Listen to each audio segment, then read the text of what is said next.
Now on BBC News, the latest from New York and around the world. Business Today.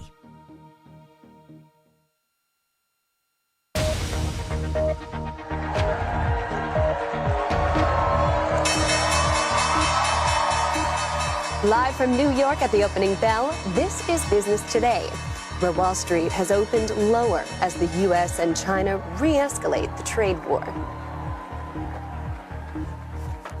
Turmoil at sea. The world's two biggest economies start charging new port fees as China threatens to fight to the end of the trade war.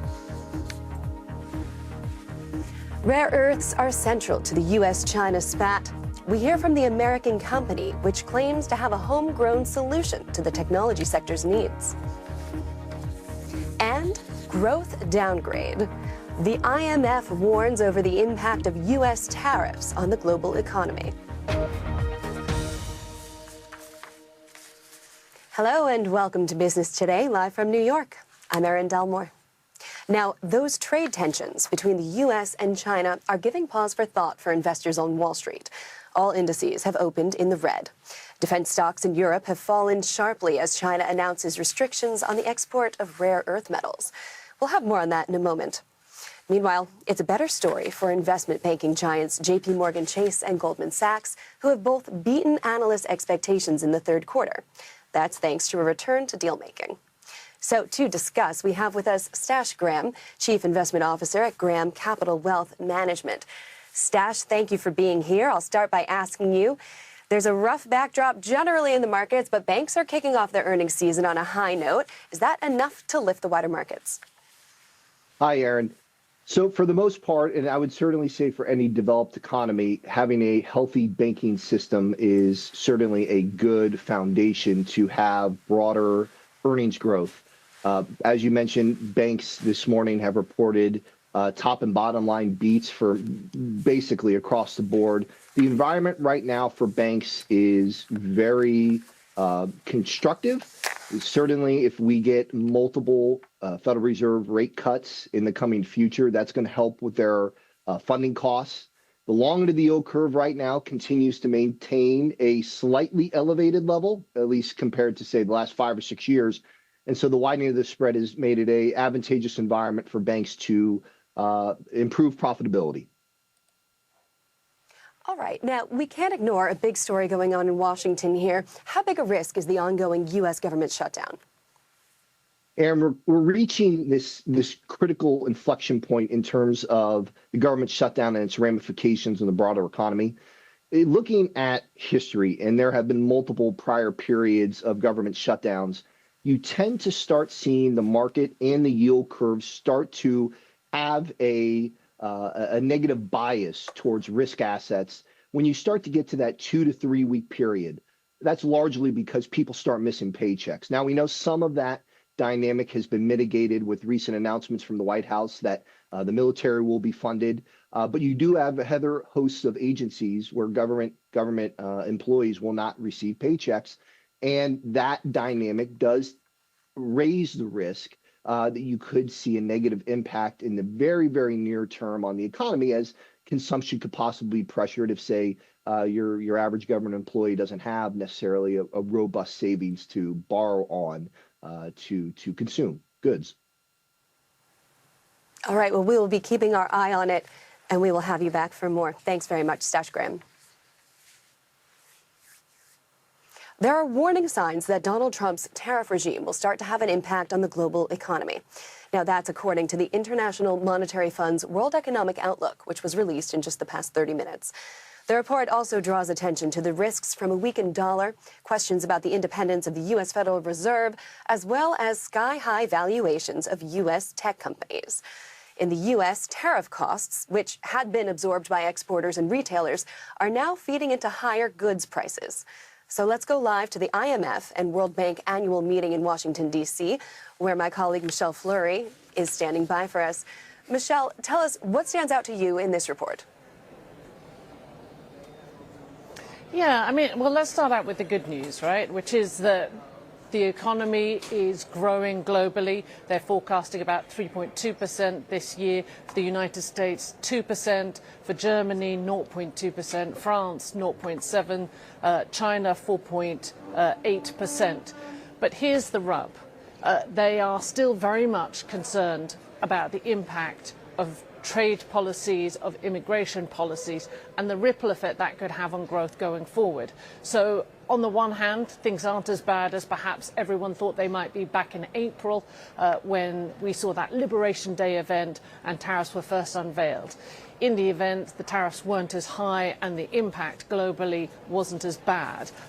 But the IMF is warning that things are not necessarily out of the woods. They say that the outlook is clouded by, as you mentioned, tariffs, AI, worries about, the increasing amount of debts that governments are taking on and the burden that places, whether or not at some point investors will sort of sour on buying all of that debt and the implications of that, whether or not there is an AI bubble. So, it's a kind of giving on the one hand and taking with the other here at the IMF this week. And Michelle, briefly, what does this do to the tenor of conversations at the week's meetings? Look, I think, behind the scenes there is a lot of scrambling around because it comes against this backdrop of renewed tensions between the US and China, the two world's most powerful economies. That's going to have implications for everyone. So obviously that is in the back of everyone's mind. Global debt concerns, like I said, may not be sort of something that most of us think about on a daily basis, but does have implications.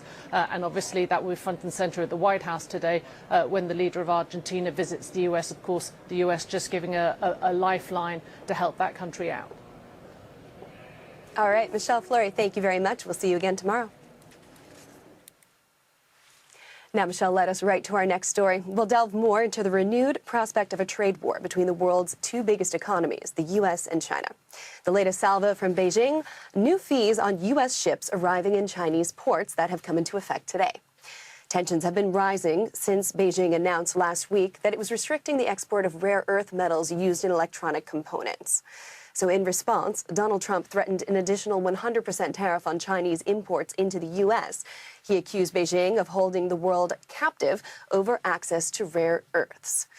Now, China accounted for over 69% of rare earth metals last year, and they're essential for motors, batteries, computer chips, and the like. The Chinese government has said that it will fight to the end in any potential trade war with the U.S.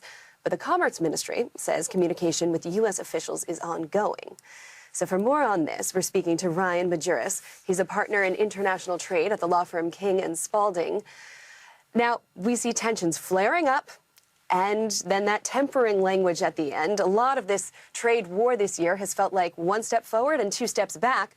Where are we in this moment? Well, I think you're exactly right. I think we're going to continue to see kind of these cycles of flare-ups and de-escalation as this goes forward. I mean, I think it's important to keep in mind the fundamental goals of the U.S. trade policy. They're trying to bring back good-paying manufacturing jobs, but also deal with persistent unfair trade practices that have dogged the U.S. for decades. And China clearly is at the center of that. We've seen recently China take very aggressive action on export controls on rare earths, as you noted. And so I think that feeds into why we saw the administration react so strongly on Friday through the president's Truth Social message. But they're also very sensitive to the impacts on equity markets. The equity markets signaled they're not happy with that kind of announcement, and we saw this kind of peeling back. But I think we're going to continue to see this on-again, off-again approach. Now, Donald Trump's words were holding the world captive. But let me ask you, in another way, who has more leverage here? It's difficult to tell at this point. I will say, you have to look at the economies of the U.S. and China very differently. China is a state-run economy. They're not as subject to market forces. They can continue to pump capital into the economy when times are bad. They showed that during the recent real estate crisis. So I think they're in a position to take a firmer stance, and I think we've seen that so far. They've been pretty aggressive in responding to the U.S. Now, that being said, as I noted, China has taken a lot of very aggressive action. They've launched anti-discriminatory investigations. They've taken action on rare earths and export controls on rare earths and chips. And in addition, they've launched several aggressive trade enforcement actions. I don't think the administration can ignore this. So they've got to walk this tightrope between responding to China but not upsetting the equity markets. So briefly, what does the U.S. do next? I think we will likely see a continued push by the principals in the administration, likely the USTR and the Treasury Secretary and their counterparts in China, to try to cool things down from what happened over the weekend. That being said, I think the U.S. is going to insist on some kind of de-escalation from China, some effort to turn back these restrictions, particularly on rare earths, which clearly the U.S. is very reliant on for a lot of its key industries. I think they're going to insist on a degree of movement, but I think both sides want to take the temperature down. Taking the temperature down. Well, we will look and see if that's the route that this goes. Thank you very much, Ryan Majerus. Great to be with you. Thanks. So as we've been talking about, with tensions re-escalating between the U.S. and China, rare earth elements and critical minerals are in the spotlight. The BBC has been hearing from an American firm which recently opened the first mine for rare earths in the United States for 70 years. The people behind Brook Mine in Wyoming believe it can more than satisfy the U.S.'s needs, well, for now, at least.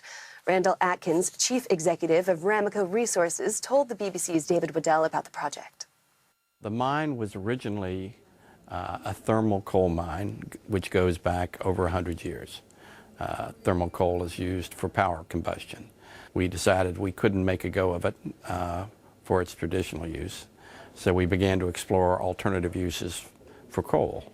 We've discovered about 7 years ago that one of those critical materials, which is rare earths, was contained in this mine, and that's what we've been exploring ever since. And of course, these are products which, on the whole, China dominates both the mining and the processing of these materials.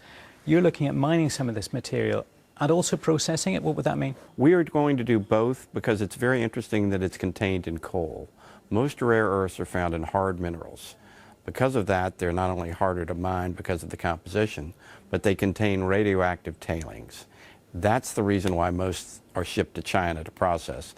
They have very limited environmental constraints about how to process. Ours, found in coal, is a very soft material, and it does not contain any radioactive material. We will be both mining and processing on the same site, which is very unusual. Now in other news, delegates from more than 100 countries are holding talks in London on ways to reduce the environmental impact of global shipping. They've been expected to adopt an international treaty to shift the industry to cleaner fuels, but this has been opposed by the U.S. The Trump administration has threatened countries backing the plan with port bans and visa restrictions. And Google says it's investing $15 billion in India over the next 5 years to set up its biggest AI hub outside the U.S. It says the data center campus is going to start with a capacity of 1 gigawatt before scaling up to multiple gigawatts. Big tech companies have been pouring billions of dollars into building data centers in India, where demand for AI solutions is soaring. That's all for us on Business Today. Stay with us here on BBC News.